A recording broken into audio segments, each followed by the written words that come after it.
Just having a little backstage conversation with Double T. Yeah, I was leaving the music playing for a second while Double T and I worked out our little skit. Thanks, Druid. Oh my gosh. Happy Friday, guys. Oh, you guys are too funny. Yeah, it's crazy, Druid. I am so sorry. I put you on the spot to do my 80 check, and then that doesn't matter what I do. I never touch the volume. I I have to connect my headphones sometimes. Sometimes I don't use them depending on the noise level. Never change my microphone. Ever. And it's like, you know? And I totally get it. I know you do a lot of, like, you listen to a lot of music and you mod other channels, and you're always saying, like, you've got your volume turned up on me. I don't know. Maybe it's just because it's from Baltimore to Knoxville. It's just a whisper, whisper, whisper. Who knows?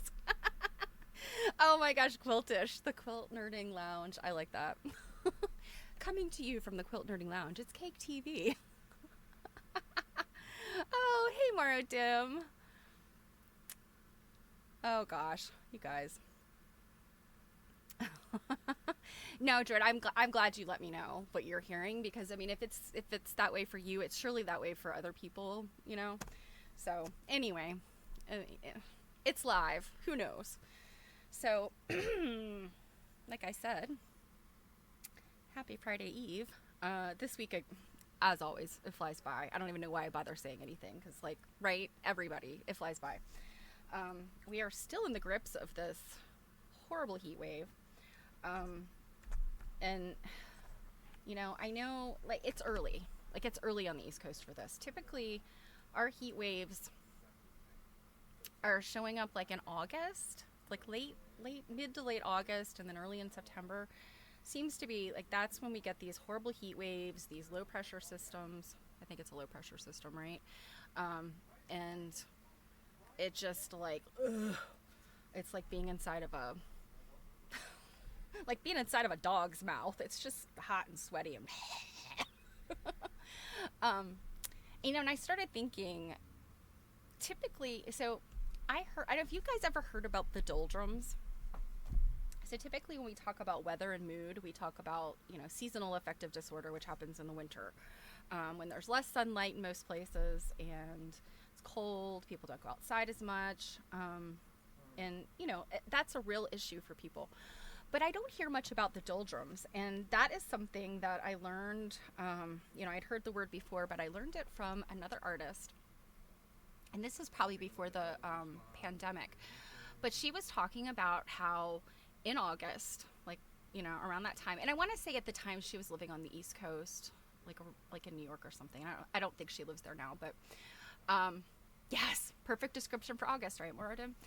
And it's like, it's hot and you just don't want to do anything. And the word comes from, the reason why I knew the word in the first place is it's a nautical term or a maritime term. So I guess, back in the olden days before they had motors on their ships or engines, a sailing ship could be stuck in the middle of nowhere if there's no wind, and they're literally like can't go anywhere. They put the sails up and there's nothing blowing. And if you're not inside of land, if you're in the middle of nowhere and there's doldrum conditions, I mean, that's bad. That's dire, right? But I feel that way a lot of times in the summer, especially, when we get to these days that are just, 100 degrees. And yeah, okay, Druid, 80 degrees at 11 p.m. Not good. And when the wind blows, I mean, it's great when the wind blows because it helps a little bit. But, if the humidity is so high, it just doesn't really help much. And I mean, you just feel this sense of like it's oppressive, and it just is like, I just don't have the energy to do anything because it just zaps me. I can definitely get going in the winter, like I have to drink a lot of coffee, which is, that's fine. Hot coffee in the winter is good. But yeah, the summer stuff it kills me, and it's early. It's just early this year. And I guess people probably don't talk about it much because, people go on vacations in the summer and, like, if you're laying by the pool or laying at the beach, the fact that you don't want to do anything is just fine. It's the expectation. Um, Went to Canada when August daytime high was the Dallas overnight low. Oh, yes. I know when you go to places that are just generally don't get heat, or just never get as hot. I feel like Northern California is like that a lot. And maybe I've just never been there when it's been hot, but for the most part, when I think about summertime when I've been Northern California visiting family, it's never been terrible. um, Rain from barrel, yeah, so even more humid. We really didn't get any barrel conditions here, other than, I'm sure it pushing everything up. We've got the humidity. I don't know. On the East Coast, especially Mid-Atlantic and lower, we just get humidity. Humidity just starts in May and doesn't go away till like October. So, anyway, I'm hoping for some rain. I'm in the 60s. Yeah, I don't think that. Well, I take that back. There might be some day coming up soon, or in the past few days where it did get down low, but I think we have not been clearing the 70s at night. So, yeah. Anyway, enough of that. Today, I have for you a whole theme stream. Usually I do all these little bits and pieces and we chit chat and stuff. But from the last show, which I guess was probably Monday a week ago, where I was talking about a McKim studio, Ruby McKim. We looked at her, the embroidery patterns that she published in the newspapers, and some of her quilting stuff. And then we kind of touched on Kimport Industries, or Kimport. I'm trying to think what the full name of it was. Anyway, Kimport. And which is where they were selling dolls. And I think we read in her little biography about how she and her husband traveled, internationally, and they came back and they were like, new business. We're going to do dolls now. And I had thought for a really long time that we were talking about, some kind of thing that she had like a pattern for that, and maybe cottage industry, they produced dolls or something. Was not the case. It should have tipped me off that the name of the company coming from McKim Studio was Kimport, because it's McKim and import. So we're going to look at more of that stuff. And I actually have something to show you that, I can't say it came from the McKims, but it is definitely the kind of stuff they were importing. I actually happen to have something. So we'll look at that in a little bit. And also I found a new publication that I didn't know about that was part of the McKims. We're also going to look at some doll quilts. And then I have something fun to look at from the V&A. I'm going to start with doll quilts because we're going to get a little bit farther and farther away from quilts today.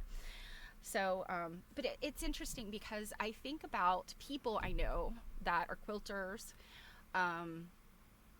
people I know that are involved in history, living history, or just interested in history, do a lot of research. You know what, this might help if I turn this fan down. That probably helps a little bit with my volume, doesn't it? I might have to turn it back on though. But anyway, I've noticed, so if you think about all of the people that who sew, certainly there's going to be people that have, hey Jill, oh, you're here early. I guess you're done with your day earlier than I thought you would. Jill was on a very cool trip today, hanging out with an important person. I won't spoil it if you want to keep it under wraps. I'm not sure what you did. So anyway, I feel like of all the people I know who sew, it is the quilters who tend to also be people who like dolls. So, people that sew, I know lots of people that make their own clothes, maybe, and they have perhaps used a pattern to make some type of doll. Oh, bummer, Jill. I'm so sorry. Well, I hope you're feeling better. I didn't know. Boo. You were up late last night. I know you were. I got a text message from you late. Anyway, so, I know people that have made like a rag doll type of thing for a young friend or relative, but people that really would focus on dolls and You're telling me, girl. Um, and that might look at more, I don't know, detailed things about dolls, especially people that are into history. I feel like it's more of the quilters. It's more of the people that do that kind of work than people say that would sew garments. And and maybe I'm sort of making like a sweeping exclamation, but I just feel it's just my experience that you'll see the people that are in our circle that like quilts are more likely to be the ones that also like dolls than say just your garden variety sewist. Just my opinion. Anyway, so that's why I thought there was definitely this kind of thread through dolls that connects to quilters. But I want to start. I'll start with the doll quilt. But before we get into that, I know I showed you guys my Mary Witherwax blocks, and I was doing them 4 up because it's just easier to hold the fabric, and you get some fraying when you're appliquing, and so you keep your blocks are kind of a little better, in my opinion, my experience. I finally cut apart, and look at this huge stack. I mean, look at all that. That's a lot of work there. I'm proud. I'm very excited. I'm way ahead of my goal. So I can actually, I can soak in the doldrums because I'm way ahead. But it's so exciting, and I'm like, can't wait to put this together. I'm starting to think about the blocks that will go in between. No, Jill, no. I told you were going to do this, and you've done what, half of one? You have to finish a block by the time I finish this quilt. But the blocks that are going to go, because if you remember this quilt, and I don't have the book here, but this quilt has the applique blocks that are alternated. They're set on point, and they alternate with just plain blocks. So I have some other shirtings. These are on shirting fabrics. I have some other reproduction shirting fabrics that will go in between these blocks, I think. So I want to start, making some design decisions. Somebody else in our group has done a bunch, and she kind of took some time off too. She had stuff going on, but she started connecting them. So she has literally like a strip of the quilt done. And so I was so excited for her. That kind of put some fire under my butt. And I have to be honest, when you've got the doldrums, I'm like, I want to lay on the couch with just a fan on me. But when I'm really procrastinating, at least this tiny work, I can do. In fact, sometimes I'm like, I don't want to do anything but this, so I'm just going to call doldrums. And so in the winter, then you go, seasonal affective disorder, I'm going to have to sit on the couch and sew. You shouldn't have to have an excuse to sew, but anyway. So we got, oh gosh, tons and tons of announcements.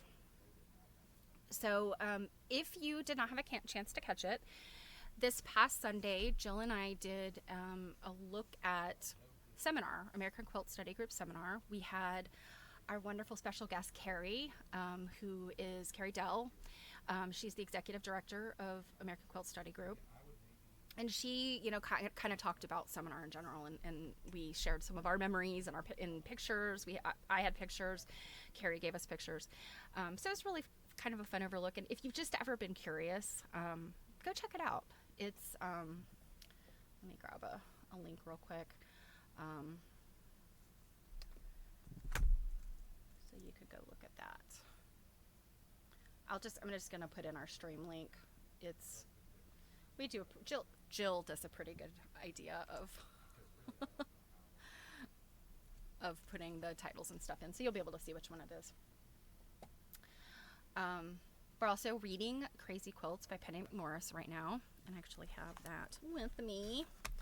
And if we have some time today, there is something that was in this book that's a little bit tangential to what we're going to talk about today. So if we have time, I'll get into it, but if not, I'll get into it another time, because it's kind of Crazy Quilts / scrap quilts, kind of maybe getting into doll quilts. So we'll see if we get to this one today. but we're getting ready to wrap that book up, and we're gonna do a stream. I think it'll be not this coming Tuesday, but the one after, where we're gonna take like a 1 week break from books, and we're gonna look at crazy quilts. So even if you haven't been following along because you're just not into reading the book or just haven't had time, tap into that one if you have time, or watch the replay, because it's going to be all quilts. So, and we're reaching out to some folks who have cool pictures online, and we're asking, can we use them? So yeah, that'll be a really fun stream. So there's that.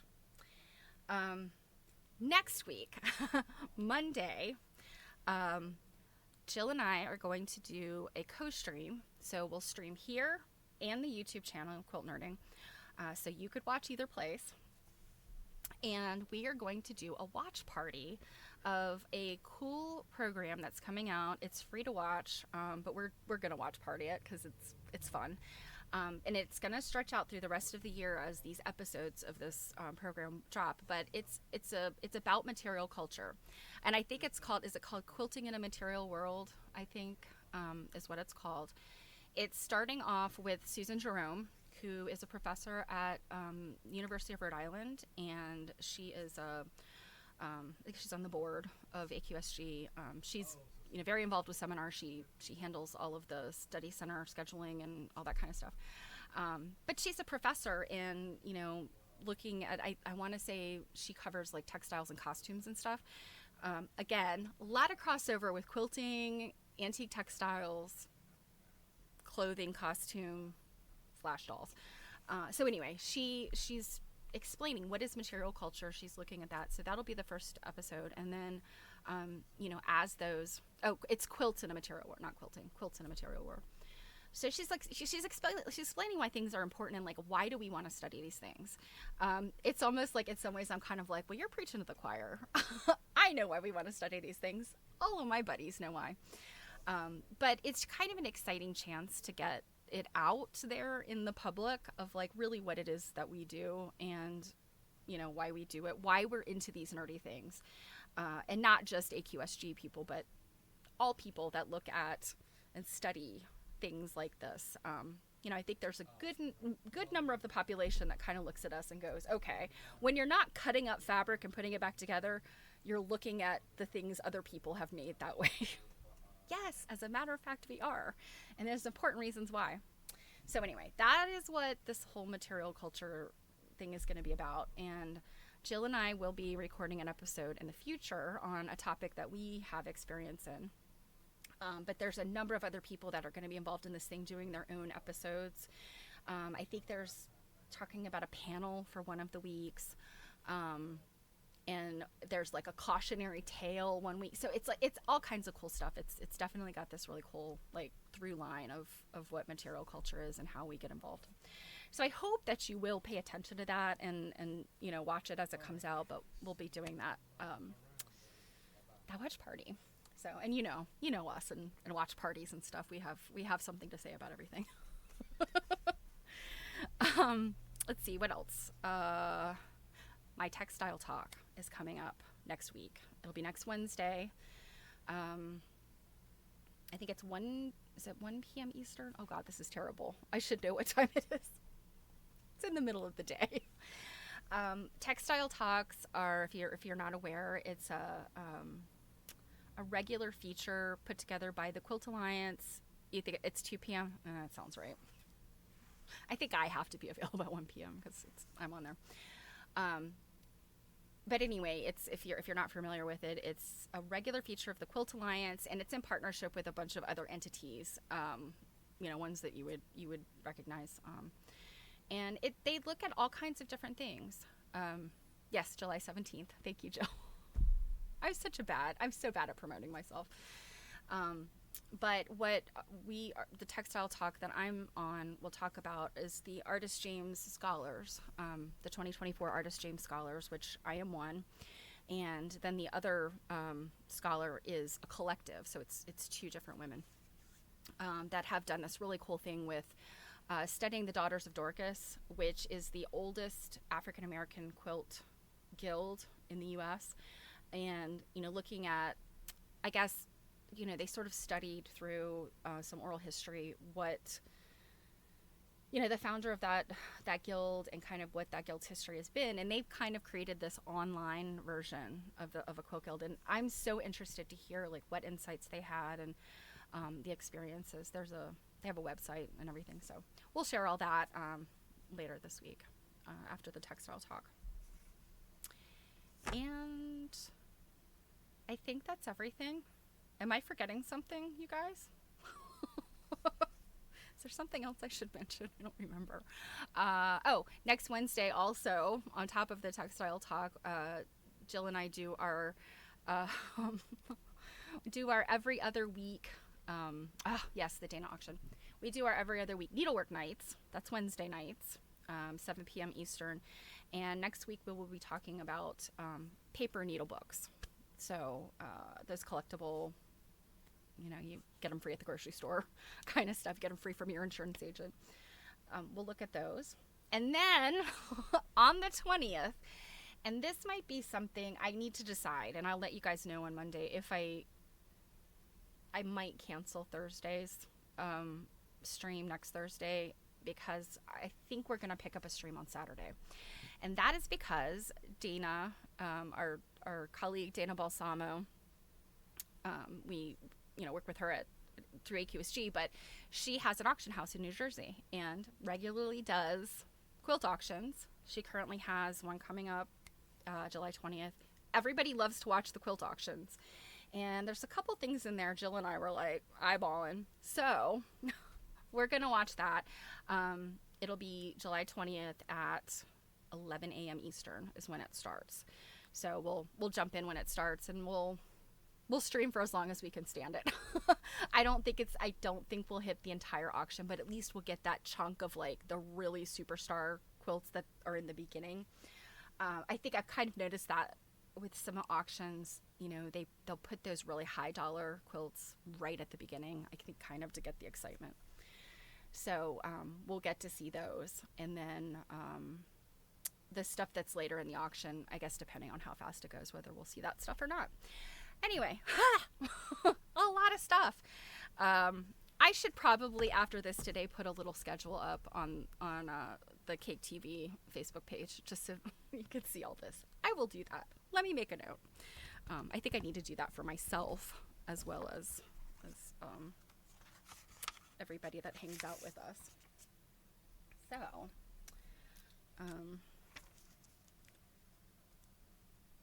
into the notes.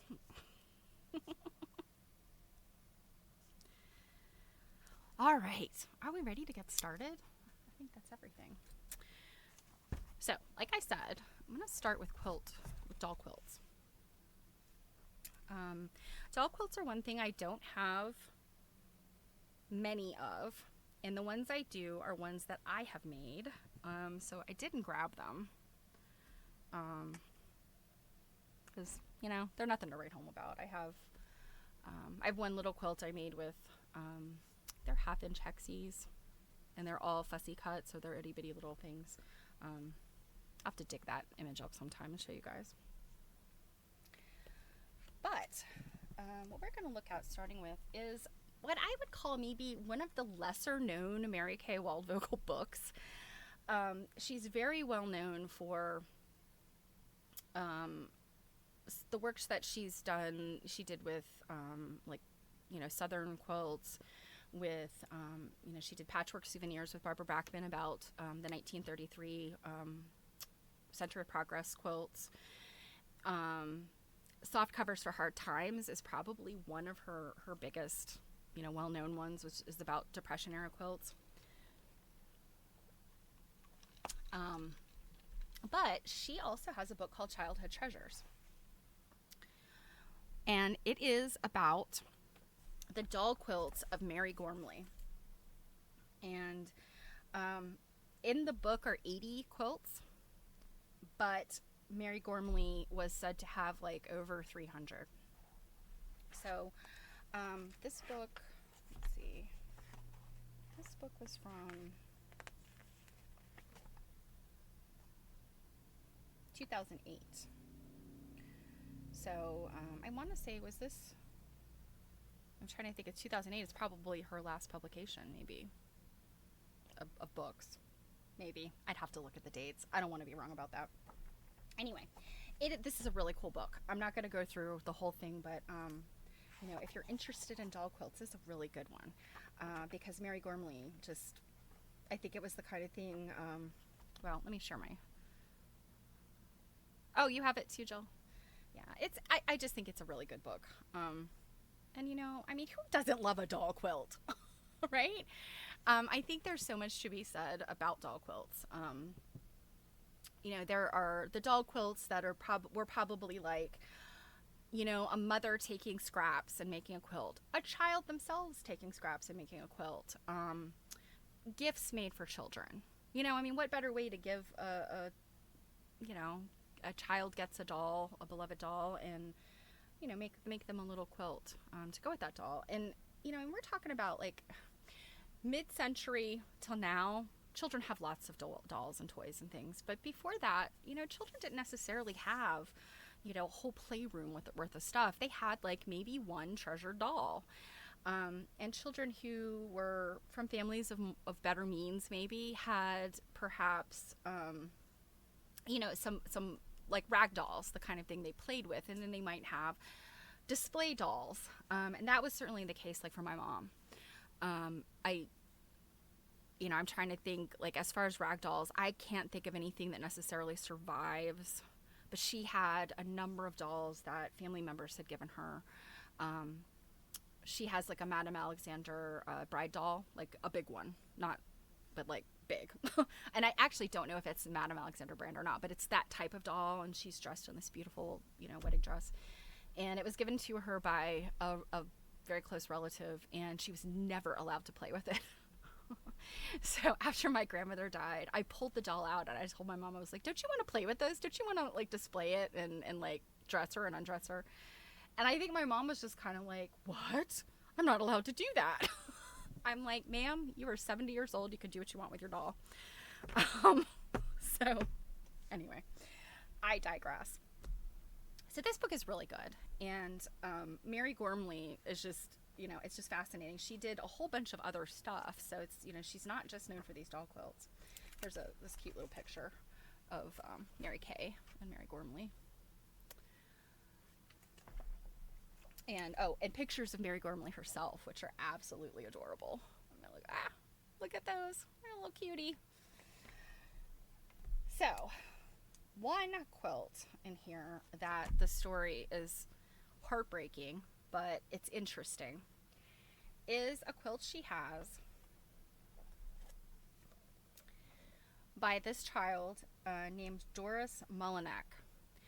And this is the quilt. And there's a little pillow that was made to go with it. And in this case, the quilt was saved, and I guess with some information, because Doris died when she was 12. So I think it was 1940, I think is what they said. And I have a better picture of this quilt I'll show you in a little bit, but it happened to have been documented by her family and kept, as this little, really short life. If you die as a child, there's not much, you don't have much legacy. So this is so bittersweet. I mean, it's so very sad, but also, kind of an amazing piece of history. And then this is the picture of Doris. Or as my grandmother, Doris.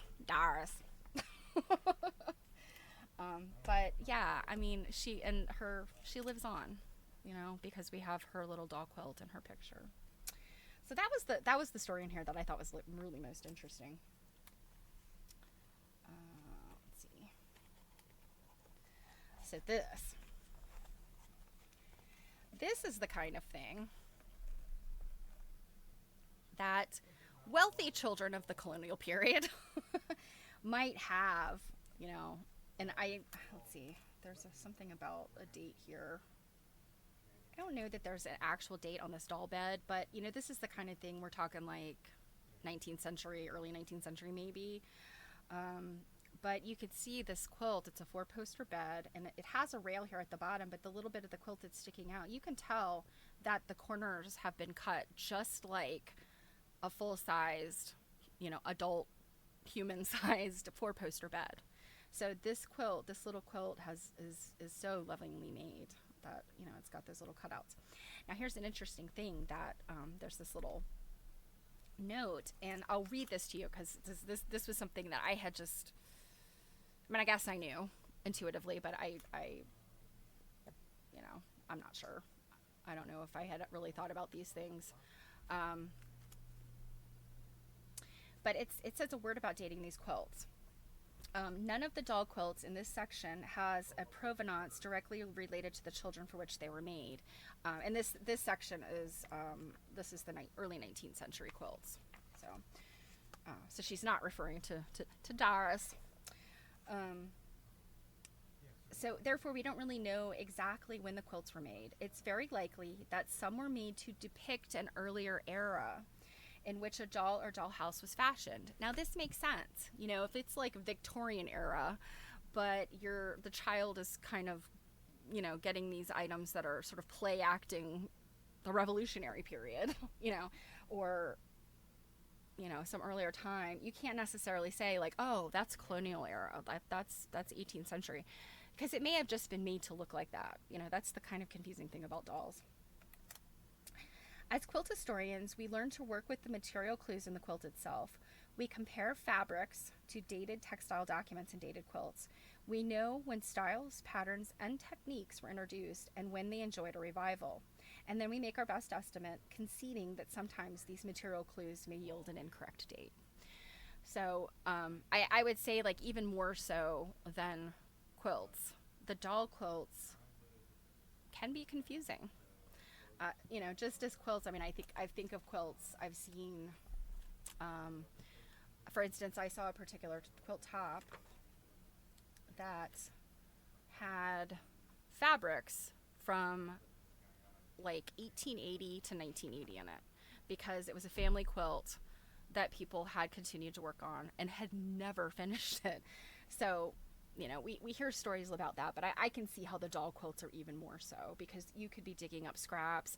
I could even see in some of these cases, and that's why I pulled this one up. This is a doll collector in Connecticut in the quilt. And she says they thought it was likely handmade by a child since the pattern is simple to construct. Very possible. We know during this era, 19th century, you had children doing needlework that was like the kind of stuff we would struggle with in the modern era. Just I guess we're soft. we aren't used to like the hard work of stitching. So it's entirely possible this was made by a child. I also sometimes wonder, and I'm pretty sure this is mentioned in the book. It's been a while since I've read it, but I also wonder if there are times where perhaps like a piece was cut out of a quilt that maybe was getting worn, and a piece might have been cut out to make a doll quilt or a small quilt, or some orphan blocks, some extra blocks that were not used, might have been put together. So I don't know.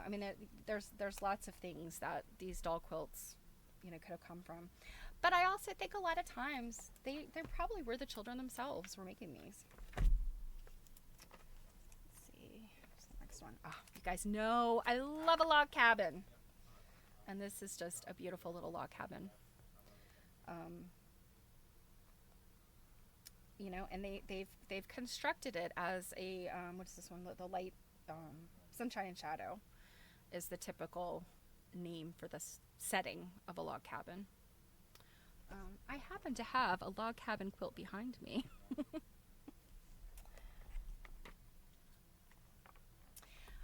And so, as I mentioned, we're looking at crazy quilts right now on Quilt Nerding, and this is a fantastic little crazy quilt, I think. And let's see, it's 14 by 14 inches. So imagine how small these little blocks are if the whole thing is 14 inches. I mean, it's a little bit bigger than literally this, my cutting mat here. So this would be, you know, a very small thing, but these little blocks are probably, you know, 3 or 4 inches each. Well, they couldn't be 4 inches. They'd have to be like, oh gosh, what's 14 divided by 4? I think it's like they're 3 and something inches, 3 1/4 inches. Does that work out? No, 3.5 inches. Join Cake while she tries to do math. This quote unquote crazy quilt, and I'm using finger quotes here, if you've been reading Penny McMorris's Crazy Quilt book, you recognize this fabric. And I have showed this fabric. This is late 19th century cheater print fabric. Okay, what the heck is happening? Suddenly music is on. Okay. Sorry about that.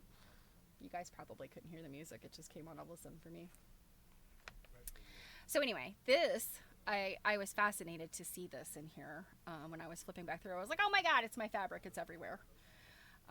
So this is pretty brilliant. You know, circa 1890, which is definitely when this fabric is from. And you kind of wonder, you know, did a mother buy this fabric for her own quilt, you know, maybe as a quilt back or something, and the child got a scrap of it for this little quilt? I mean, that's honestly brilliant to use a cheater for a child's quilt. So, you know, there's no actual piecing.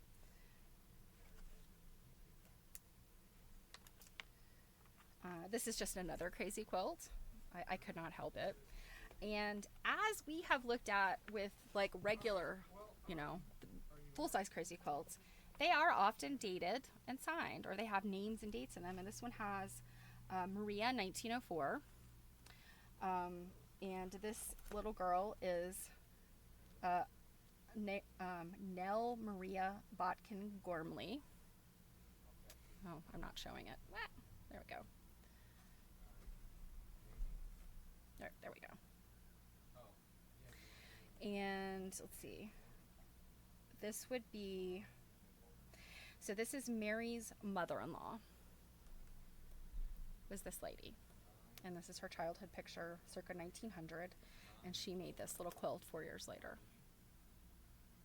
So I loved that too. You know, not only to have something your mother-in-law made, but have something that she made as a child. I mean, how precious. This one was cool because this is the kind of exciting surprises we sometimes find in larger size quilts. In this case, it is a medallion sort of quilt, you know, with a star. But on the back of it is this M on the backing. And that can be traced to this pattern that was in Hearth and Home. Yeah, it was published in Hearth and Home 1906. So, isn't that cool? And I mean, again, you know, this is the kind of thing that, you know, maybe the child's name started with an M. That's the suggestion that's being made. And, you know, this could have also been 2 orphan quilt blocks, or the child, you know, made it. Who knows?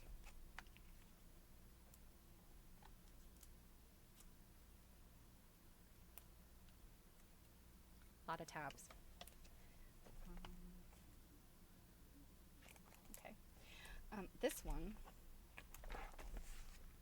and many of these in the later chapters, you know, she found the actual patterns, you know, from, let me get rid of that glare. There we go. She found the actual pattern. So this one is Kansas City Star, Cypress, and then this was the little quilt. So, you know, the not saying that the maker actually used this pattern, but they could have been, you know, inspired by it.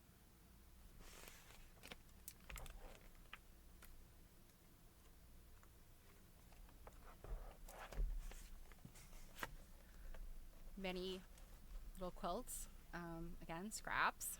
This one,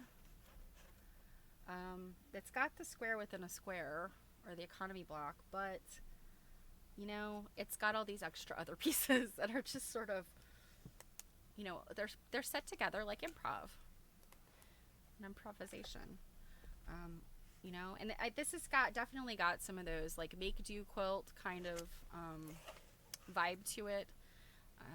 It's almost even calling up some of like the G's Bend type of stuff. It's very like make do.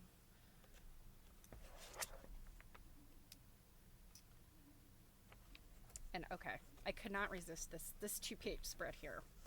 So this is a 9-patch with a similar fabric in this little doll dress. And then over here we have a pinwheel with another sort of coordinating. That was the word I was looking for. A coordinating doll dress. And these doll dresses are so very collectible. We know a couple people that collect these, for their personal collections. And I'm in awe every time I see these itty bitty little dresses, because the stuff is very, they're well constructed. If you look at doll clothes today, go buy some Barbie clothes and they're halfway glued together, and they're just not, they're not meant to be sturdy. But if you look at these older things, even like mid-century, mid-20th century, you've got stuff that's much better condition, than new stuff, because of it just better made. This one, I am just a sucker for, the 1930s type of nursery stuff. Oh my gosh, so cute. And this one is just little tiny little blocks. They're Bogart blocks, which, again, staple of the 1930s. And this is a detail of the backing. Little bear. And then finally, we'll end with a better look at Doris's block, or Doris's little quilt. It appears that these are garment fabrics. We've got some striped stuff here. And then, it might be some kind of like tweedy sort of stuff. But I think that, we're looking at like dress fabrics and pants fabrics and things here. So it could have been things that her mother, had things to sew. And so this is what, she had access to. But it says, this is a reversible quilt made of, wool suiting fabric. Okay, wool suiting fabric. The edge is bound in a blanket stitch with red yarn, and it looks like it's the same yarn blanket stitched as the yarn that tied it. Attached to velvet pillow, fringed in lace, has an embroidered flower or tree with pink pom-poms. And so, this little, both obviously made by a child. And they did find her in the census data. I think it was the 1930 census is where she was found. And by 1940, she had passed away. And I don't think there was any indication of how she died. I can't remember if there was a note about that or not, but I think it was in 1840 that she died. Let's see.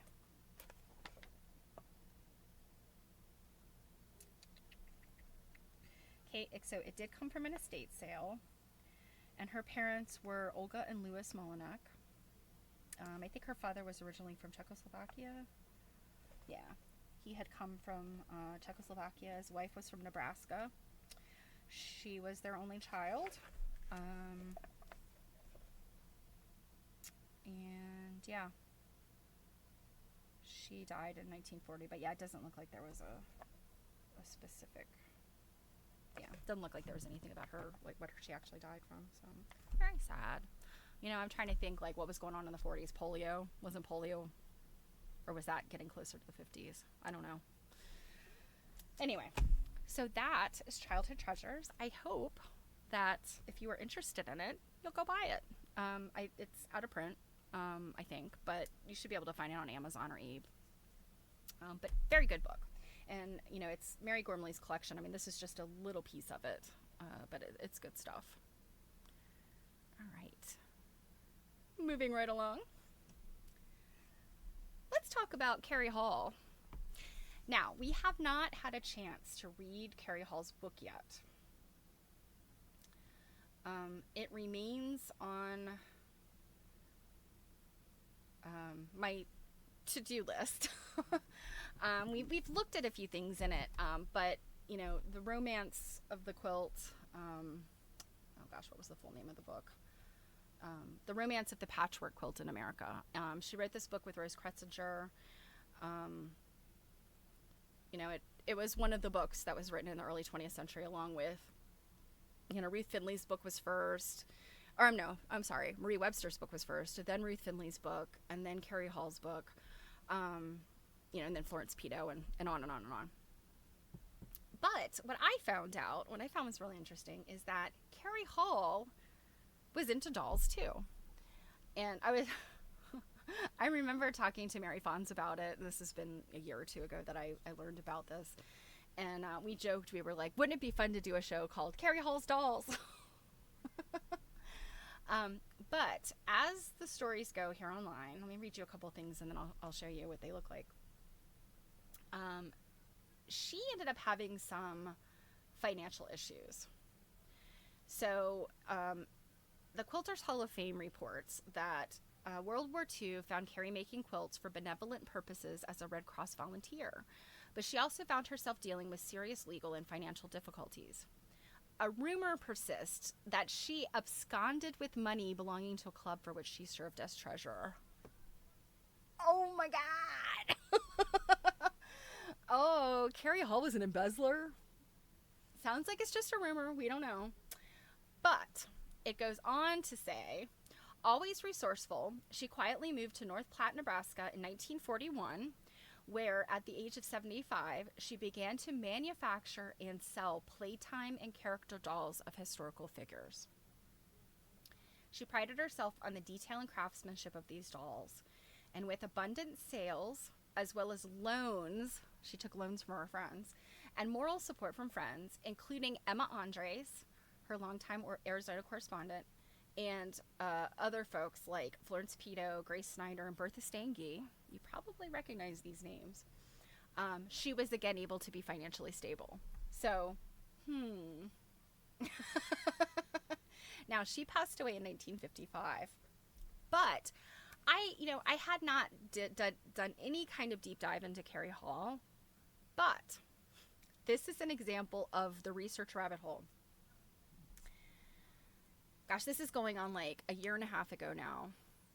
I was looking for more Dr. Denton correspondence. And if you're not aware, I have done extensive research on Dr. William Rush Dunton, who was a early 20th century psychiatrist in Baltimore who basically prescribed handcraft to his patients because he rightly thought that doing things with your hands is good for the mind. And so while I'm researching that, I had heard that he may have corresponded with Emma Andres. And, here we're seeing Carrie Hall was a correspondent of Emma Andres. So I start researching Emma Andres and trying to find out, does she have a collection somewhere? Well, lo and behold, she does. And at the time I was researching, I found out that the Emma Andres collection ended up going to, it was purchased by an AQSG member who then, I guess, sorted through it throughout the pandemic, beginning of the pandemic. I think she purchased it right before the pandemic from the family. And basically the family was like, here's all this stuff, give us this much money. And then she ended up donating it to the International Quilt Museum. So through all that, she had some blog posts about the collection before it was donated. And I just started reading through because I just thought it was interesting. And so her website, let me find it. It's called Quilts, Vintage and Antique on Blogspot. And let me show you. I'll look at the screen, my other screen again. So I'll give you this link in case you want to look at it yourself.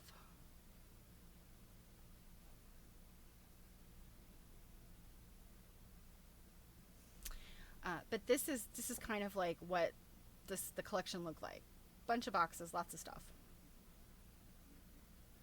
Picture of Emma and her quilts. And you see these little dolls here? Oh my goodness. Look at these.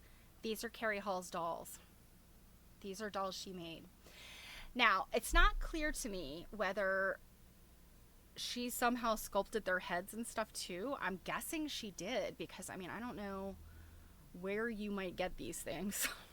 I don't know. I don't know about like the body of the dolls themselves, but I do know she absolutely definitely made these little costumes for them. And I mean, look at this. This, some religious figure, a pope maybe, I'm not sure, a bishop, I'm not sure. I don't know, St. Francis of Assisi. I'm not sure. It's a guy with a tonsorial haircut and obviously like a monk's robe or something. I'm guessing this is Wild Bill Hickok, perhaps, or Wild Bill Cody. I can't remember, one of those Western guys. At first I thought, oh, is that Teddy Roosevelt? I think this is probably Wild Bill. And then I don't know these two characters, who they could be. This sort of a Renaissance looking dude, and then who knows with this one, medieval or before, I'm not sure. But anyway, I mean, look at these little, oh, St. Nicholas. Ah, yep, this one. Quite possibly, yeah. But I mean, look at these. You know, this jacket alone with this little fringe and stuff, like, my gosh, look at that. And you know, today, you know, you can walk into a craft store and, or, you know, in a Joann Fabrics or whatever, and you can often find, you know, little doodads and things. You know, you can find polymer clay or air dry clay, paints, you know, different kinds of fabrics, sometimes little dollhouse things. Like, you could find a whole bunch of stuff. Oh, Columbus. That's a possibility. Some sort of explorer. Yeah, it looks like it's probably about the right costume for Columbus. But anyway, we can buy all these things. And, you know, if you were really dedicated, I suppose, it you know, pretty quickly you could go out and buy the supplies to make yourself some dolls. But I mean, think about, this is 1940 something, and this stuff was maybe not as easy to come by. I would say it's very clear she probably mined her own fabrics, you know, to make some of these things. And then, you know, I mean, where she had to go, there's like a little saddle. I think that's a saddle. That seems like the kind of thing that maybe she purchased to go with him. I don't know. I'm just making all kinds of supposition here. I could be totally wrong about all of it. But I just was blown away by these, to think that, you know, these were not manufactured in some type of, you know, factory or studio setting, but rather by a person who was a quilter or who studied quilts. But like I said, Emma Andres had these.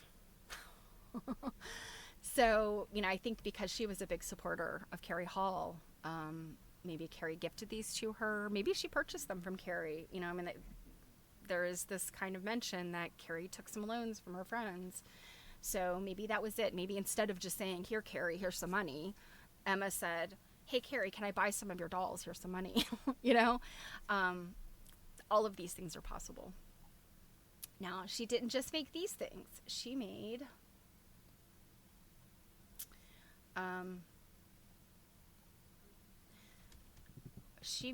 these amazing period wardrobes. I mean, look at this stuff. Now, this is a paid issue, so I'm doing my best to show you this. I think if I try to scroll any farther, yeah, it's going to tell me I have to pay to look at the rest of it. But, I mean, gosh. Will it let me? Nah, I don't think it's going to let me zoom in. But look at this. Oh, yeah, there we go. I mean, these fabrics, I mean, these are probably silk. Let's see.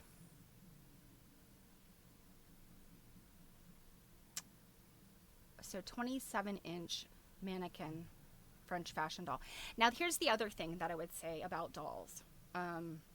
You know, and I probably should have mentioned this when we were looking at the doll quilts, but dolls, I would say before the 19th century, dolls, children certainly played with dolls. But there's this whole thing with fashion dolls that were for collection, and this goes back way back. And even there's a doll that, oh gosh, I'm trying to remember what museum it's in. It's in one of the major collections in the US.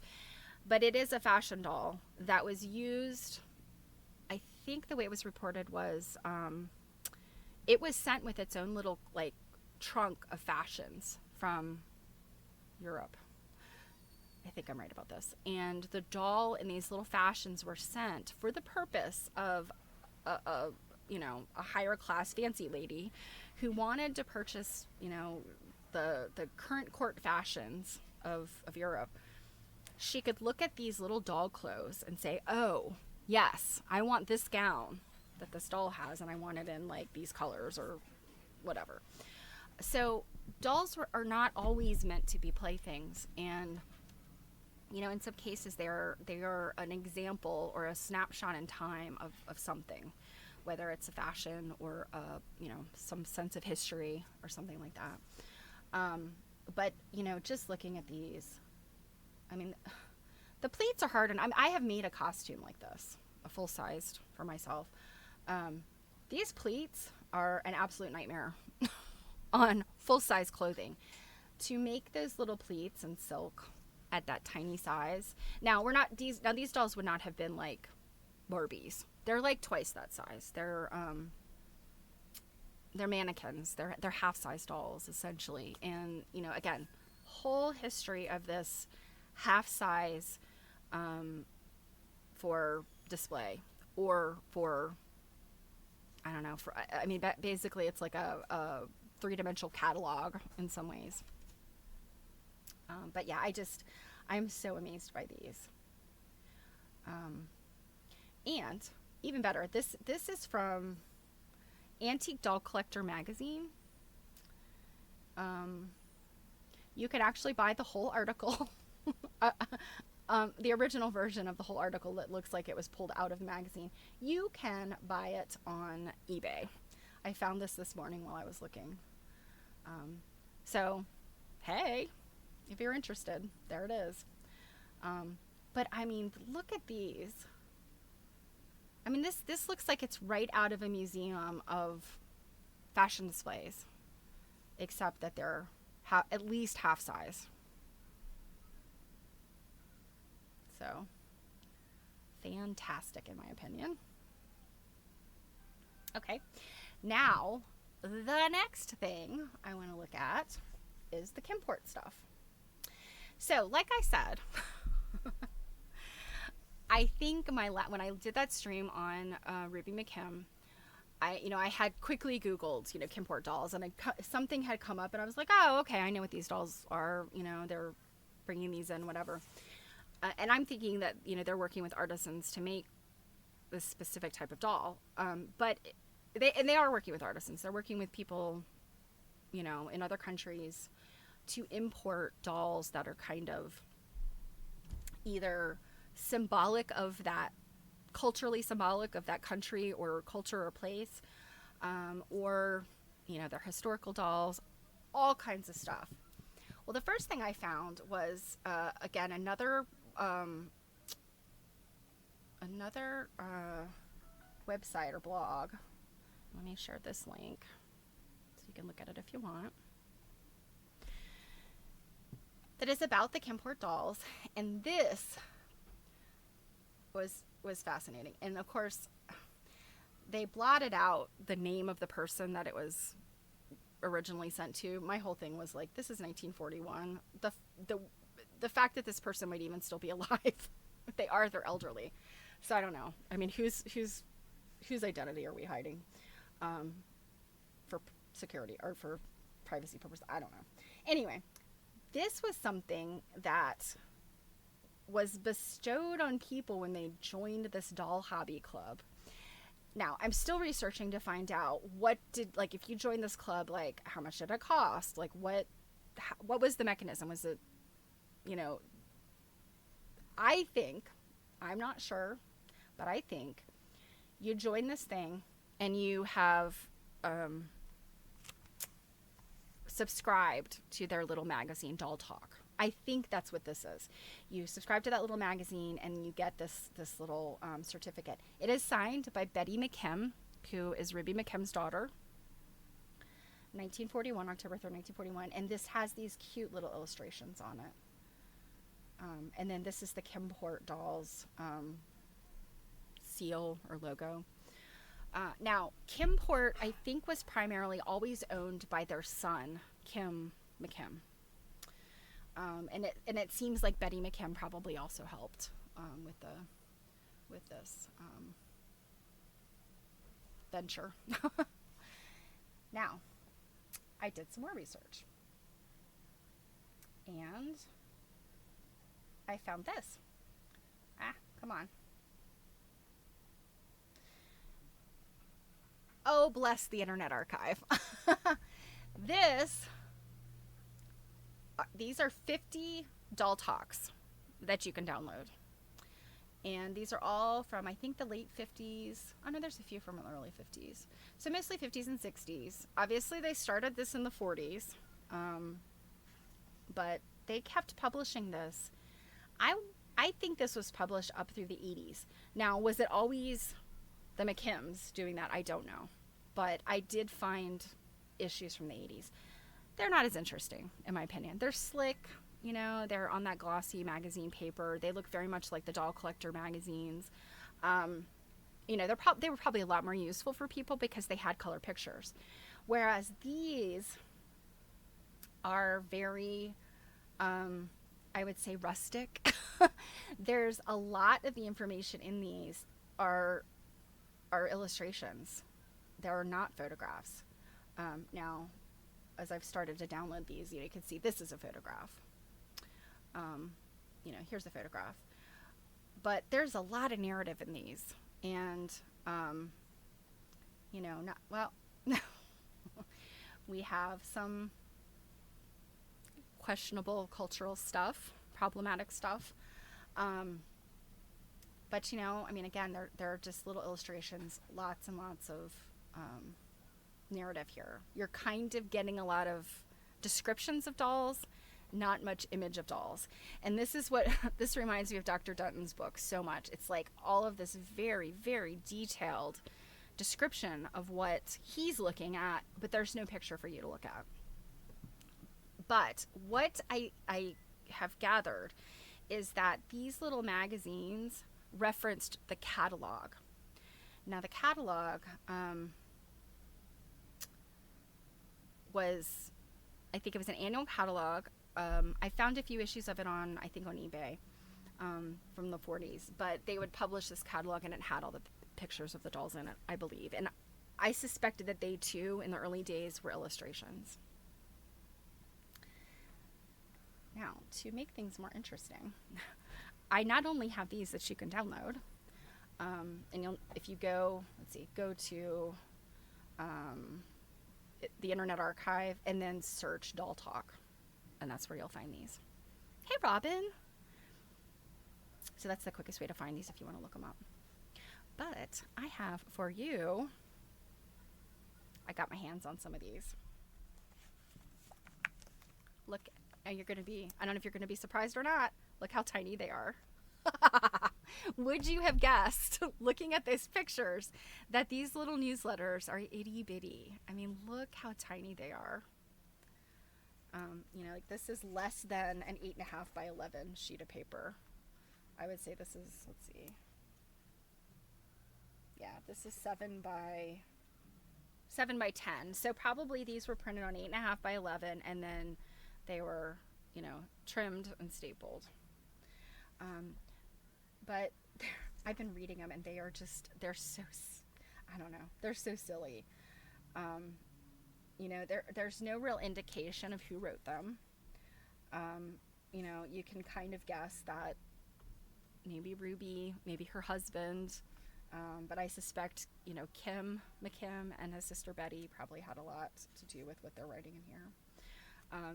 So, you know, they're just illustrations of these different dolls. They're things that could be found in those catalogs. And then they have what is called, let's see, where are they? I think it's this. Late arrivals. So that's what they would publish this little late arrivals column. And this is about the stuff that they got their hands on after the catalog. So, maybe this was, so the 1962 catalog, I guess, or whatever. These may have ended up in the 1963 catalog. I don't know, but they were too late getting them to be in the 1962 catalog. So we just have this little drawing of them and an explanation. But I mean, it sounds like they're always talking about these shipments that they're getting, and it's just really interesting. And they are often talking about the countries where each of these dolls were coming from. And I think that their intent was, not just the love of dolls and collecting dolls, but also to celebrate the cultures, the historical aspects and cultural significance of these places where the dolls came from. Unfortunately, some of it, I think, particularly in more developing nations, stuff was being made for the tourist trade. And it was, like I said, not necessarily as politically correct as we would say now. There's some imagery that's very outdated, I think is the kindest way to say. This apparently is about like maybe a book from the Jacket of Delightful Dolls. Let's see. Yeah, 250-page book that we are honoring with this front page introduction. Delightful Dolls. So, anyway, I got these. It was an Amazon or an eBay seller that was selling like, I don't know, was there 10 of these? Not 8. So 8 of these for like $10. So that was worth it to me. Some of these are selling for quite a bit more. Let's see. Oh, this one I loved. This is their Hatfields and McCoys. The Hatfields and McCoys dolls. So portrayed by a mountaineer artist who shows rare ability and subtle humor are them Feuden Hatfields and McCoys. Their frames are gaunt wire, their flesh and raiment all shucks. So they're corn husk dolls. Corn husks, bleached and dyed, are manipulated into the cleverest 6-inch creations you ever saw. Their faces look like Paul Webb's sensational hillbilly cartoons. Old Devil Ants and Mammy Hatfield have snowy locks. Hog Floyd was their son, who started the enmity way back in 56, so 1856. He and his wife Lizzie, with a young astride her hip, are a formidable pair. For the McCoys, we selected Talbot, shades of Capulet and Montague, and his woman Julie, posed with a broom. Pretty Roseanne McCoy, with the red swaddled infant son of Jaunts Hatfield, stands alone. The men all tote shooting irons. For further details, read their pedigree pages. So here we have the list of prices, and these dolls were all $1, and then you had 3-inch hound dogs for 75 cents. I'm like, I could not get over that. Now the interesting thing about, I had to mention, if you've ever read, oh gosh, why am I going to completely blank on them? Foxfire. If you've ever read any of the Foxfire books, which are about Appalachia, you will see examples of corn husk dolls, and often their faces were made out of apples. They would carve the faces out of apples and then let them dry until you've got something that's almost like a dehydrated apple. And they shrink down, their faces get like all wrinkly and wizened. They might put like a clove in, stick a clove or some other little thing in there for eyes.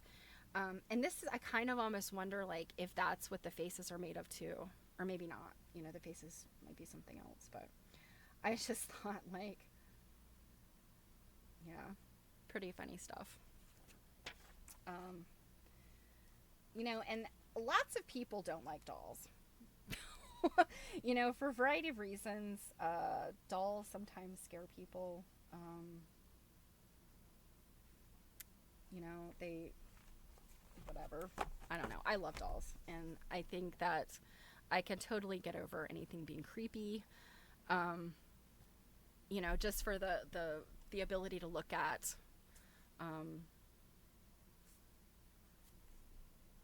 history and culture and stuff, I think is very cool. That was very big in the 1980s. Do you mean Foxfire quiltish or cornhusk dolls? Or now I'll show you something from my collection. And I apologize, I forgot to note it, but as I was looking for the types, like I really wanted a picture, like a modern picture of the kind of dolls that they were importing. I didn't find a whole lot other than like that one I showed the other day. Most of the ones that I scrolled through, I have a hard time believing they were what they said they were. On eBay and stuff. Okay, Apple dolls, yeah. That I do remember that from the 80s, and I think it was because Foxfire kind of had a resurgence in the 80s too. So anyway, one thing they definitely were importing and selling were Norwell's dolls, and I happen to have a set of Norwell's dolls. These are highly collectible. These that I have are, the tiny ones, so that makes them more affordable. But these are my little Dutch pair. Sadly, their shoes are not cool Dutch shoes. They're just little yellow, just little yellow feet, like all of the other Norwell's dolls. But you'll know Norwell's dolls, first of all, because they have the little tag. So imported from England by Norwell's. And their faces are made out of, and I think I described this the other day, they're made out of this, I think it's like some type of composition or like paper mache. And then it has a fabric stretched over it with, I'm sure, some type of like sizing or starch. And then their faces are painted on. And there's a lot of dolls from Europe that were made this way. Now, here's the very creepy thing. They don't have hair, except like kind of, I don't know if this is painted on or if this is just being old under the hat. I don't know. It's probably not as weird with the little boy doll as it is with the little girl doll.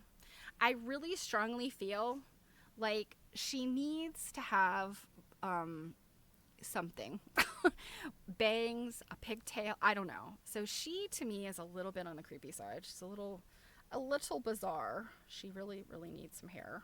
But I think otherwise, they're cute dolls. And they have this very distinctive face. And so if you want to know more about Norwell's dolls, tons of information out there on them. But what you may have seen, if you have, walked around an antique store that has dolls, you may have seen the sailor dolls. Norwell's definitely made a whole line of these sailor dolls. They look very similar to these, except they're like a white or blue costume, and they'd have the little sailor collar, and the little sailor hat. But they looked a lot like this little boy doll. Yes, it has a pig-like face. Yes, it's got that weird, like, that nose. It's got that that Irish nose like I have. But anyway, this is just one example of the kind of things that Kimport may have brought into the U.S. So, okay, next. The fun continues. So let me find my next thing to show. Okay. Oh, these on the wrong screen. Okay. Now, I don't remember where I saw these PDFs, so I'm sorry I can't give you a link. If anybody's interested in getting them themselves, I can send them to you. They're a public thing. It's not anything that's like copyright. Well, it's copyrighted, but it's free to the public. This is from the V&A, the Victoria and Albert Museum. And what this stuff I'm going to show you is actually for an educational program, but and the educational program information is actually pretty interesting. But what I loved so much is included with these dolls is instructions on dressing and undressing them, because that's part of some of the educational programming that the V&A put together for these dolls. They have all of these different ideas about how, depending on what level a student is at, are they elementary age? Are they, teens? How responsible are they, I guess, in terms of handling these dolls and stuff. So there's these different educational programs. And so the ones where you would go through the clothing and undress the doll and look at the clothing and then redress them, they have these documents that show it. So we're going to go through those because they're really cool. But I thought I'd just scroll through this really quick. This was a very interesting collaboration on this. So the School of Historical Dress is such a cool group of people. They are working, they're publishing books. They're working on all kinds of stuff. They're in England. One of their instructors is an Italian, Luca. His first name is Luca. Why am I blanking on his last name? Because it's a long Italian name. But he worked for, I think, the Shakespeare Theater for many years. So you've got like all of this like theater and historical costuming and fashion, all these people coming together to support this little project.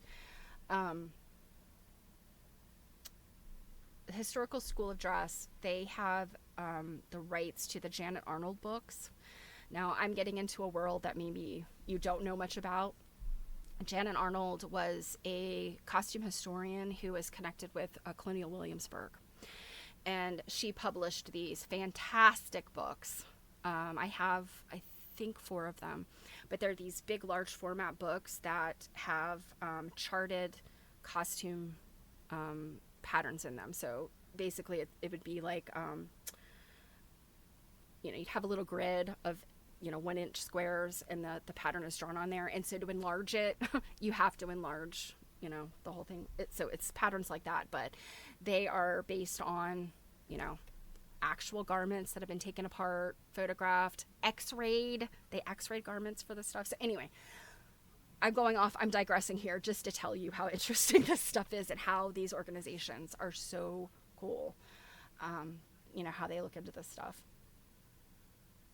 So I'm going to go through this one really quick, but you can see these are wooden dolls that have these costumes. And I think, I'm looking to see real quick. I mean, the hands come off so you can dress them properly. I'm not exactly sure how big these are, but they are based on this painting.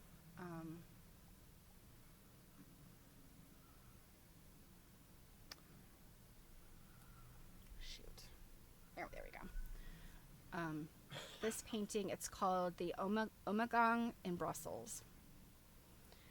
It is the triumph of Archduchess Isabella. And so that's who the 2 dolls are, is Isabella and Albert. And so this painting is what they used as the inspiration to create these 2 dolls. So, we're talking about a time period, Renaissance era, and Spanish Baroque is what I'm seeing in there. And this is all this stuff for kids. You can see, what, and of course in the UK, their schooling levels are a little bit different than what we reference in the US. I'm not sure, Tish, I'm not sure if in Canada you guys use something similar to us or if it's more like the UK. But anyway, it's essentially for kids that are like high school age. And so these are all the things that they could do at the museums, in terms of looking at this fashion. Sustainability. I mean, just all kinds of cool stuff. Modern fashion. I love this stuff. So let us go over and look at Isabella. So let me first see if they say. I don't think I've read anywhere where they talk about the actual size of these things. But my guess is these are half size or quarter size dolls. So this is what she looks like completely dressed. And then this is an inventory of everything that is on her. You look and see she's got the forepart, which is the fancy skirt, front of the skirt that's going to show. The back of the forepart would have just some plain fabric. You've got the doll itself, the bodice, chokines, which I have a question about these, and I'll talk about that later. Her sleeve ruffs, which are the things that would go at her wrists, the gown that goes over the forepart and just shows just this front piece here. You've got her neck ruff and rabato. The rabato is it's like a wire thing that goes under a neck ruff. You'll often see Queen Elizabeth I would have she always had this like big, huge collar, ruffle collar. And what is underneath there is like a wire armature to hold it up. And so that's what the rabato is. Her little headpiece, her farthingale, which is the petticoat that makes everything stand out, her little stockings and garters, a wig, and her smock or her underdress. So let us look at dressing and undressing her. I mean, this alone, to make this thing full-sized, this bodice, or jerkin, it's kind of a jerkin style bodice, and then to then decorate it, what you're seeing here are called, I want to say it's called something like pulling outs, because they make these little slices in the garment, and sometimes, depending on how big those slices are, they could pull out puffs of their undergarment. So like that smock, the white, it would be like a white, very, very light, lightweight linen smock, and then they could pull out pieces of it. And you've probably seen paintings where they have that. And what is so wonderful about examining these dolls is that you can get a sense of like how that worked, because sometimes in paintings it's really hard to tell with costume, like how did they get it to work that way? Like, is there something that's, well, like the rabato, is there something underpinning that giant thing? Like, how do you get fabric to work like that? Because there's a wire armature. How do they get these poofs on their clothing? Well, they cut slits in the sleeves and pulled the stuff out from underneath. So I think that's really cool how these give you that idea. So let's see. Archduchess Isabella. And so first of all, you have to pull off Isabella's hands. And I think that this is so interesting how they did this. So this is a carved wooden doll. I think they said it's lime wood, which I don't know what that comes from, what kind of tree that is, but you can see they have this little peg, and the arm, is like a rod that has then a tab on it, and that tab fits in here, and then that little peg goes in and holds it on. So lime wood comes from a lime tree, like, for sure. I know that seems like I mean, it's like who's buried in Washington's grave, like, I didn't know whether, actually. Okay, soft compact wood, fine uniform texture.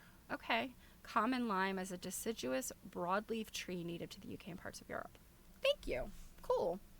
Oh, quiltish. Okay, I think it is not a tree that creates limes. It sounds like it's probably maybe balsa, perhaps. I know doll makers often will use softer woods like If you're going to find a wooden doll, it's going to be probably made out of pine or one of those softer woods because it's easier to carve.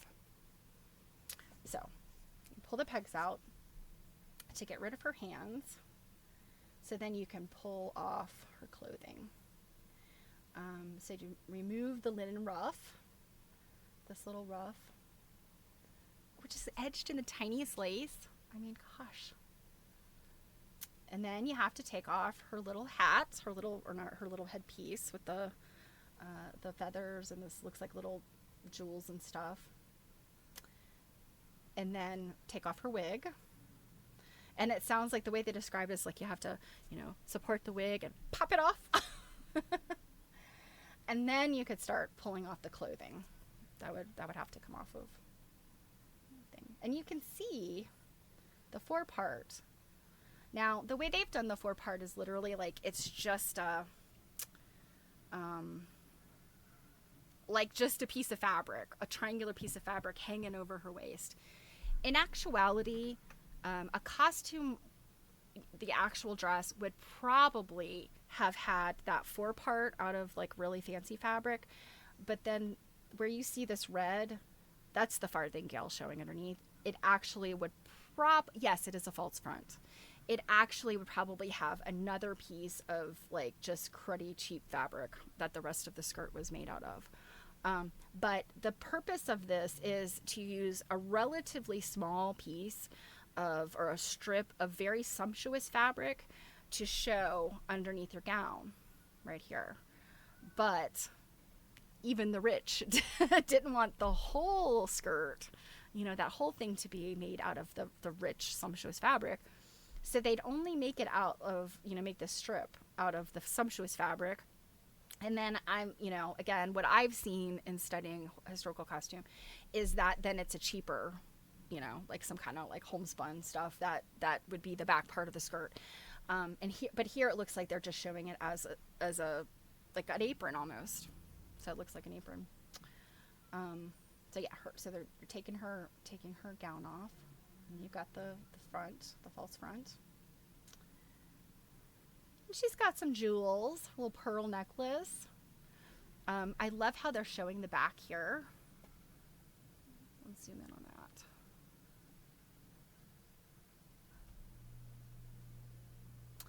that.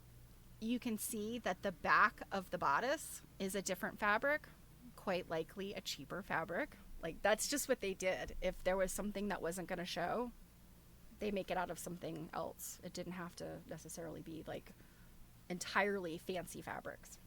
And you can see how this forepart was tied on underneath the edge of the bodice.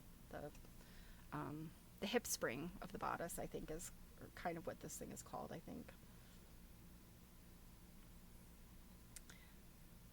Poor thing. She's almost down to her underwear. Now, the shoes. What they are showing here are chopines, and what they were was a platform shoe.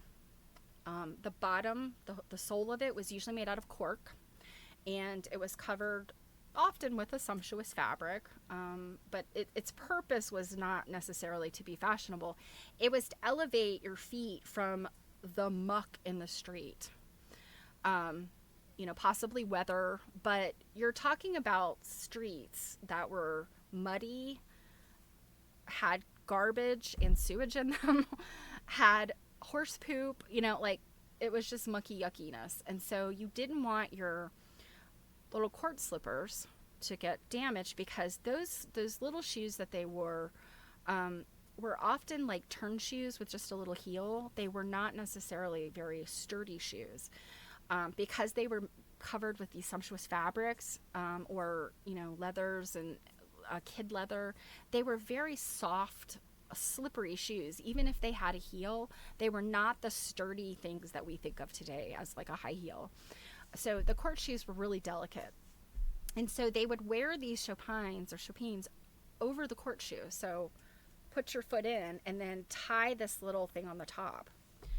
From what I've seen, they were basically wearing two pairs of shoes when they wore these. But what they're showing here with her is that she's in her stocking feet in the Chopins.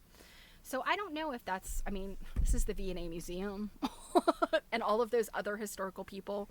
So, you know, I feel like I would not question what they're showing here. But what I have always seen was that the Chopins were put on over the shoes. And maybe that's just people, I mean, gosh, in the quilt world, think of all of the things that people, the proliferation of incorrect information. It's entirely possible that it doesn't make sense for them to keep their actual nice court shoe on. It might make more sense for them to slip those off, put the Chopins on with their stocking feet, and that's it. So, Shannon Arnold's book, Patterns for Fashion, or Patterns of Fashion. I think it's Patterns of Fashion. Anyway, so got to take off her farthingale, and I'm interested to know how, like, the construction of this farthingale, because typically a farthingale would have been constructed with reeds.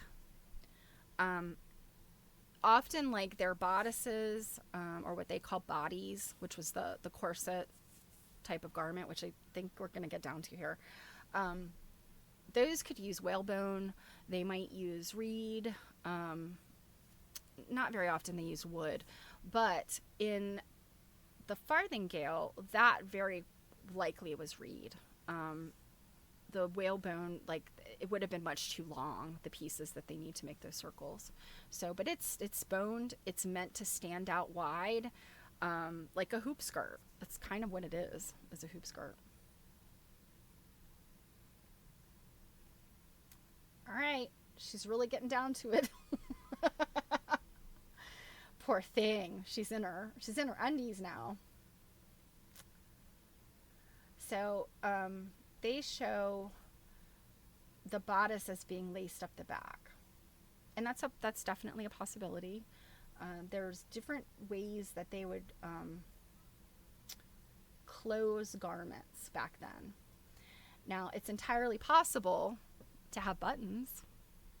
They had buttons back then. They had buttons back in the Middle Ages, but oddly, they didn't always use buttons, especially in women's clothing, which I still can never wrap my head around.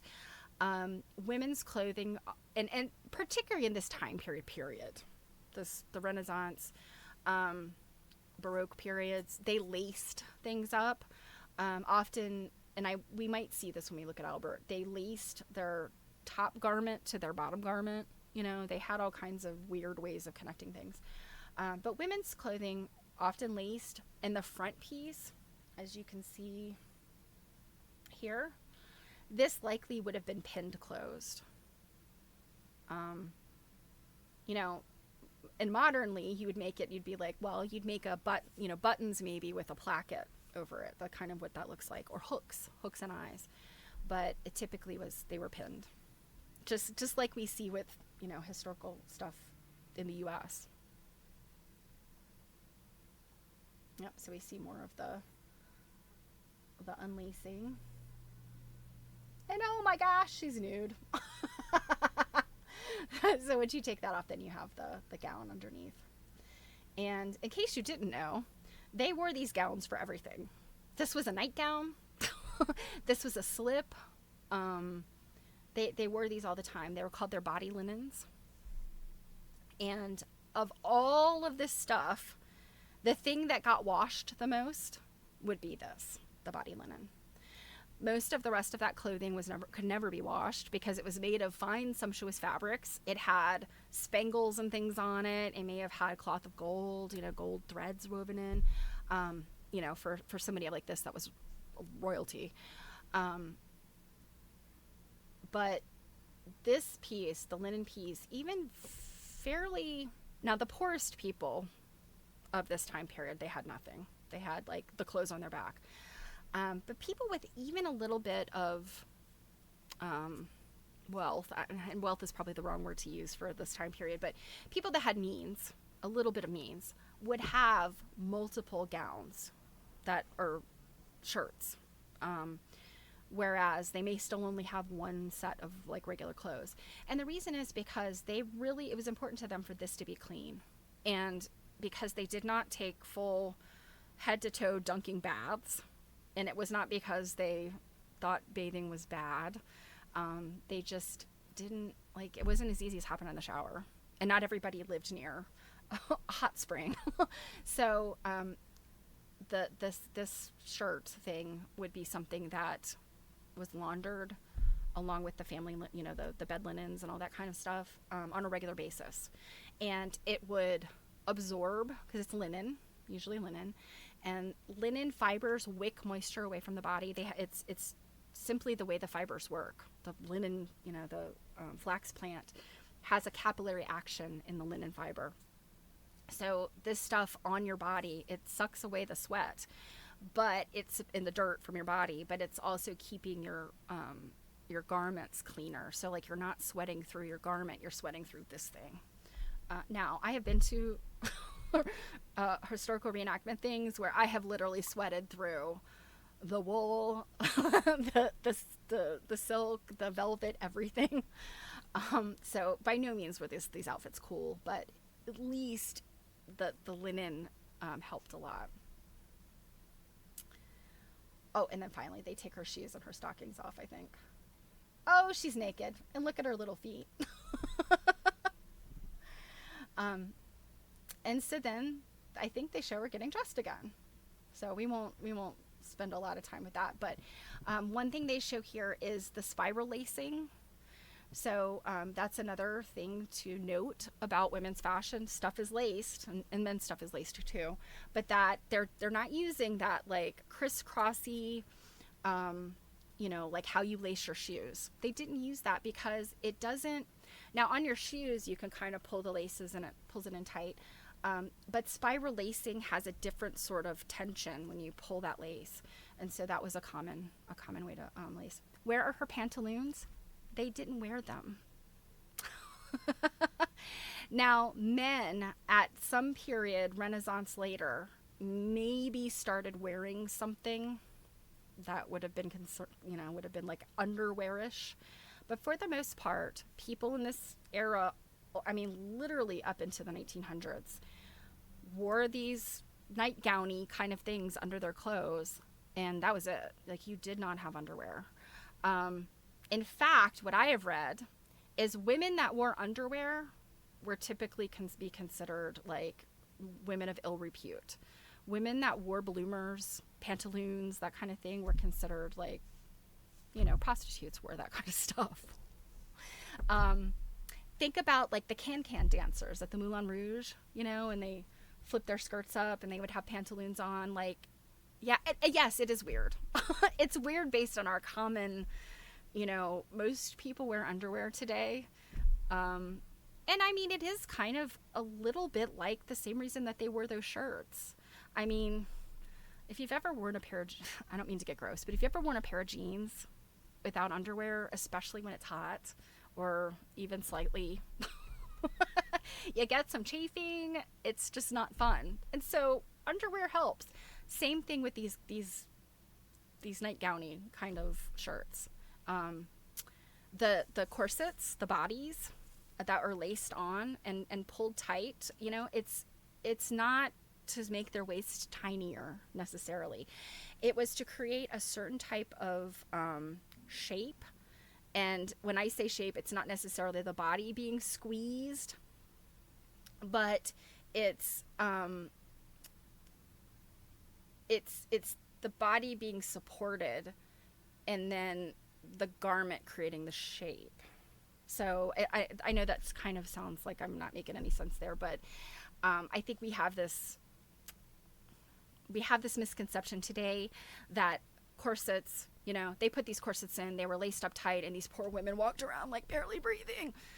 That is absolutely not how corsets were. No, late 1800s, yeah, there may have been like actresses and people like that. Druid! You're a rascal. But this whole idea, I mean, the discomfort of a bodice or a corset in previous centuries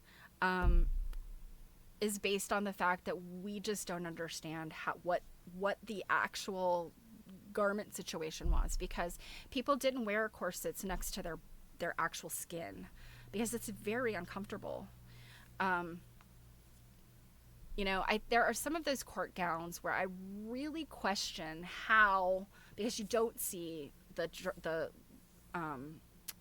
shirt, the underneath, because of the gown is so low cut. In cases like that, they must have had some type of, system. But for the most part, it doesn't matter whether you're a peasant or the queen. You were wearing one of these gowns underneath, these shirt smock things underneath everything, men and women. And that's it. That's your underwear. All right, let's look at Albert real quick. These kind of things, also similar to the pulling out. There could be they could be a separate garment under there. Sometimes it's just like it's a pleat, but sometimes those are strips that are made with boning. And it's really hard to tell from paintings, like, what is going on here. You actually need to look at an extant garment, an actual garment from that time period to really work it out sometimes. So here's all the stuff Albert has. Wouldn't it be so fun to play with these two? So he has a beaver felt hat. He has a neck ruff, a cloak, deerskin shoes, hose or hosen, a doublet, linen ruffs, and his shirt. So first of all, here's the doublet.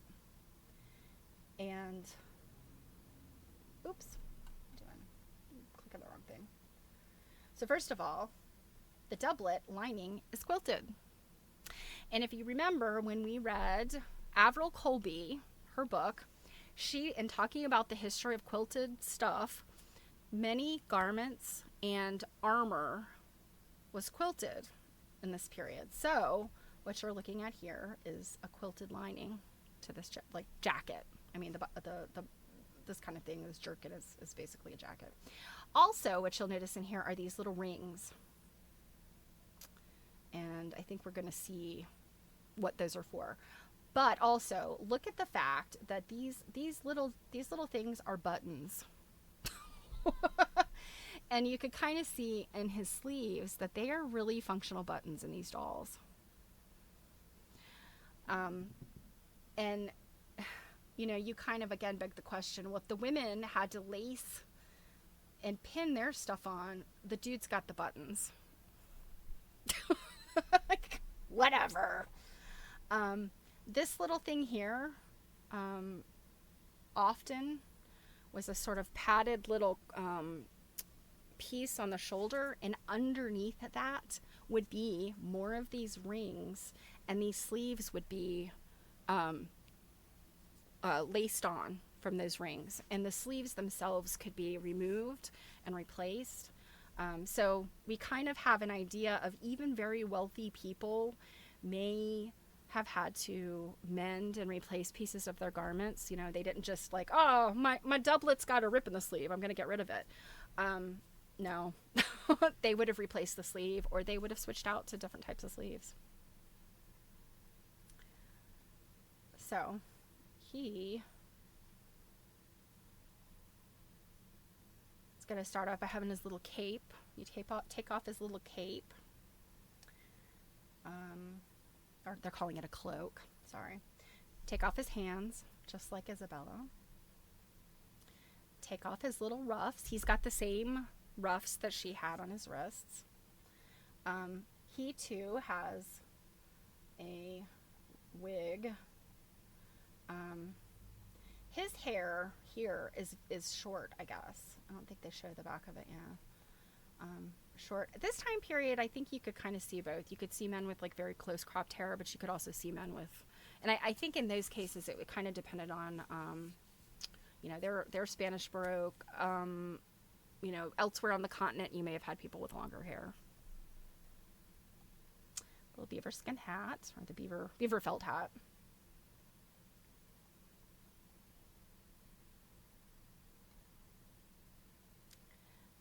taking off his doublet.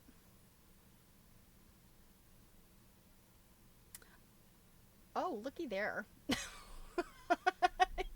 his um, his body linen has this picture is not going to be great, but it they'd have a slit either in the front or the back, but usually the front, and it would tie together to make it easy to slip over the head. But sometimes they would have possibly some cross stitch or smocking, like right at the neck and the wrists. So I don't know if that's what this is trying to accomplish by showing, it's up here. Oh, mudlarks. People who search the Thames. Oh my gosh, you don't even know how many mudlarks I follow. I love the mudlarks. They are so, like, the stuff they find is so cool. Thousands of pins from the time period. Absolutely. Yeah. Think about the stuff that just drops off of you, that you drop. You're trying to fiddle and adjust with something and it falls off, all that stuff got swept into the river, and it still washes up today. That's like the best kind of archaeology, in my opinion. Poking around on the on the riverbank.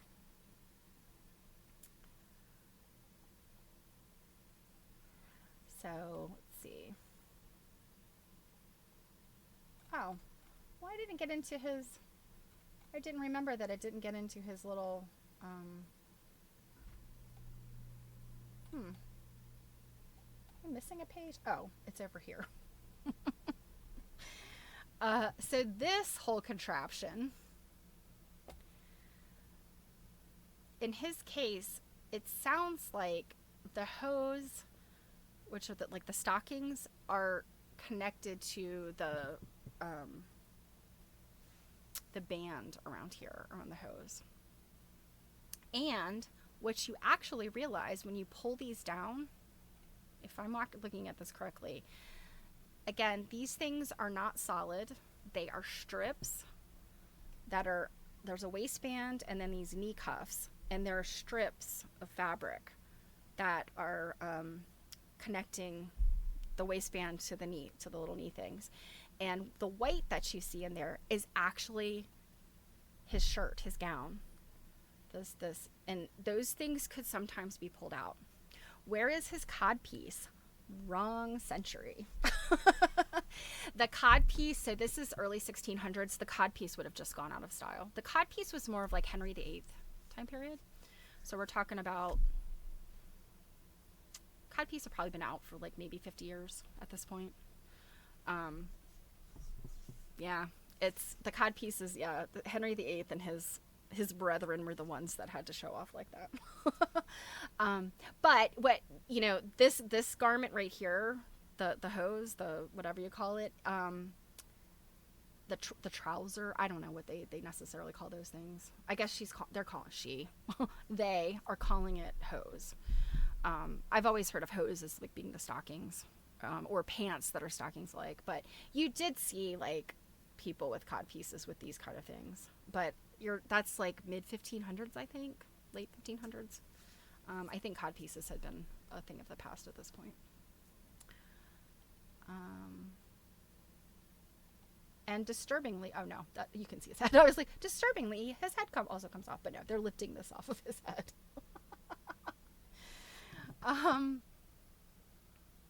So I was right. Light linens. Both Isabella's smock and Albert's shirt are made out of linen, a light, breathable material which is ideal for sitting next to the skin.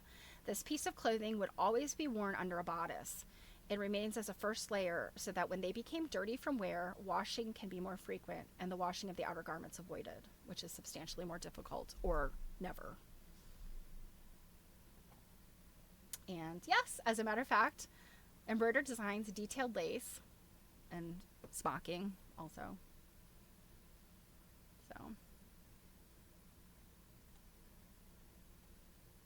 pretty cool, huh?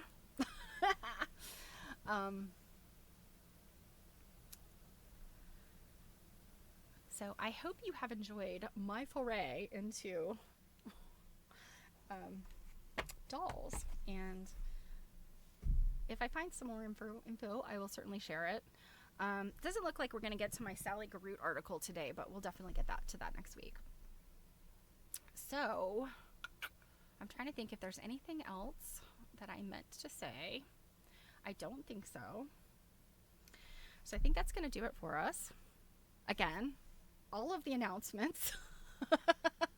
We've got this past Sunday, Jill and I did the AQSG seminar stream. This coming week, we've got the watch party on Monday for the material culture. Wednesday, we have needlework. It's a needlework nights. Also Wednesday, we have my textile talk. And next Saturday, we're going to have Dana's auction for, I think it's the last name. It's Bobby Ogg, I think, is the collection where some of these quilts are from. And they're very cool. You can go there now. You go to Dana, I think is it Dana Auction? I think it's DanaAuctions.com. You've already looked at them. Tish, yeah, I'm wondering how many of you are on her mailing list. How many of you actually got the emails? Yeah, it's DanaAuctions.com. So if you want to preview before then, you can do that. And here's the link. So yeah, July 20th. And while you're there, you can look at her past auctions too. Those, I think they keep those for, most auctioneers keep those for a long time, so you can see what they've sold. So, all right, I am off to put something on the Facebook page, so you and I both can keep track of all those dates that are coming up. And other than that, have a wonderful weekend, you guys. Stay cool. Those of you who are not roasting, stop rubbing it in. I can't remember, Marodin, was it you that said Texas is not as hot as it usually is?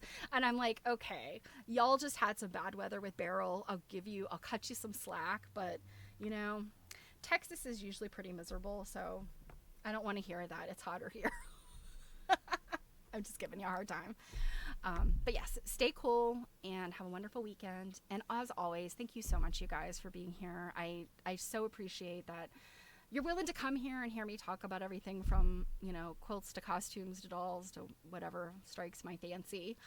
And you ask questions, and I love that. You guys are the highlight of my week.